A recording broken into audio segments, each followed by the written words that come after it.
Most people who get into voiceover think they're doing the right things. They practice voices, they watch YouTube tutorials, they audition a bunch, but yet they still get stuck and confused and they don't make money, which, let's face it, that's what we're in this for, is to make a living.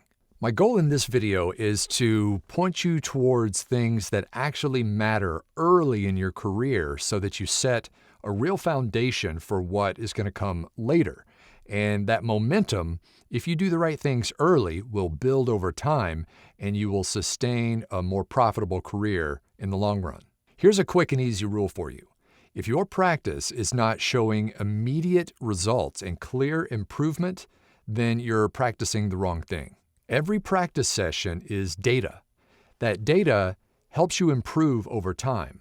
Now, whether you're practicing on your own or preferably you're practicing with a coach or in a training program, those practice sessions should incrementally increase your skills over that time so that you can see real progress. So if you're not seeing that real progress, real tangible progress over those sessions, it's not that you need to learn more voices or get new gear or audition more. You need to go back to the drawing board and find out why that progress isn't happening. You should be able to point to one specific skill that you're improving, whether that's, being believable or your clarity or your pacing or your emotional, intention.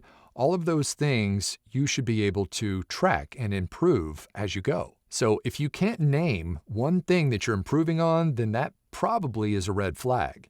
And keep that in mind as we go through the rest of this. If we haven't met yet, my name's Mike Hathcote. I'm a full-time voice actor and I run the Voiceover Blueprint YouTube channel. And what I do is I teach beginner voice actors how to learn the industry, how it really works, and not just sounding cool.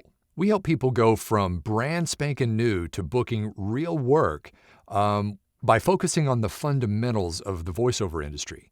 Everything from performance to marketing to technology, everything you need to generate income as a voice actor. And if you want some deeper context about the VO industry, more than you can just pick up here on a YouTube channel, we have a webinar coming up this Tuesday night at 6 p.m. Pacific time, 9 p.m. Eastern time, where I'm going to go over the voiceover industry as a whole, as well as answer any questions you may have live on the call. This webinar is absolutely free, and as a bonus, just for showing up, you're also going to get a copy of the Voiceover Blueprint book, which is the book that I wish I had when I started voiceover.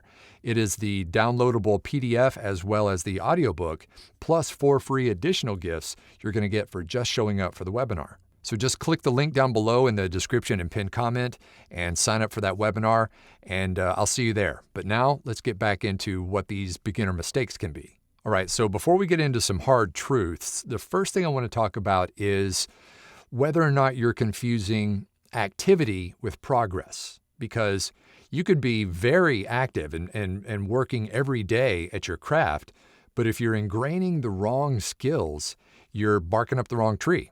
Another thing that you might be doing is focusing on voices instead of actual acting chops, which we'll talk about in a little bit more detail here in a sec. Another thing you might be doing is skipping some foundational work just because it kind of feels boring and you want to get to the exciting stuff. And I totally get that, right?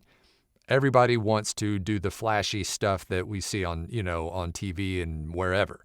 But you've got to do the foundational stuff first so that you will have long-term success. All right, a minute ago I mentioned voices or impressions, and while impressions are fun to do at parties and they can be useful sometimes in voice acting, it's not really voice acting.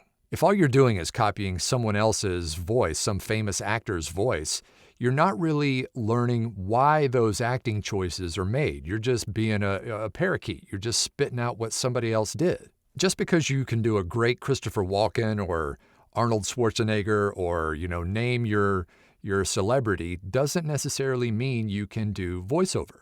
I have people come to me all the time and say they want to get into voiceover work because I do all these great impressions. And that is probably less than 1% of the voice acting industry is coming up with celebrity impressions. So if you can't explain why that actor made those choices in that performance, then you're really just copying what you heard and you're not really acting. You're just mimicking. So impressions are cool and they're funny and if you can do them, awesome, but they are not going to build a full-time voiceover career at all.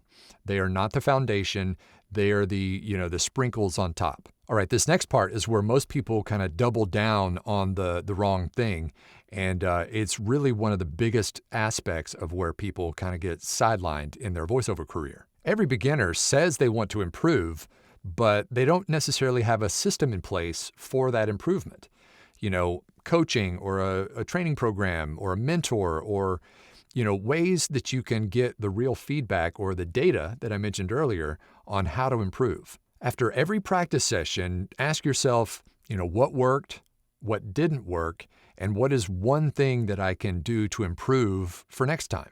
And of course, if you're working with a coach, they will tell you those things that you need to practice for that next practice session. This really matters if you're expecting to do voiceover for a living, because sure, if you just want to tinker around and, be a hobbyist, then knock yourself out. But where this really, the rubber really hits the road is earning. If you can't make these intentional improvements, then your earning potential slips away. And this leads into the biggest reason why a lot of people stall out, and that is that your real voice is your real skill. This is the part most people skip. They don't realize that less is more when it comes to voiceover performance, as a general rule. I mean, if you're into video games and character work, probably not. But in the day-to-day voiceover business, most of the jobs you're going to get, all you need is your natural voice. If you're uncomfortable listening to yourself or you avoid using your real natural voice, you're kind of building a house of cards. You're building on a shaky foundation. So when you practice, take your script, read it in your natural voice, and listen back for intention, not sound quality, just performance. See what you sound like just having a normal conversation. You'll find that it's way easier than doing voices or performing the voiceover because it takes very little effort to talk like you because you do it all the time. So now you can go from, practicing just randomly with no improvement and chasing all kinds of different voices and feeling stuck to really understanding what actually moves you forward as a beginner voice actor. So we're going to go into much greater detail this coming Tuesday. So that link is in the description and pinned comment below. And don't forget, you're going to get the audiobook and the downloadable PDF of the book, The VoiceOver Blueprint, plus 4 free gifts just for showing up. And I hope to see you there.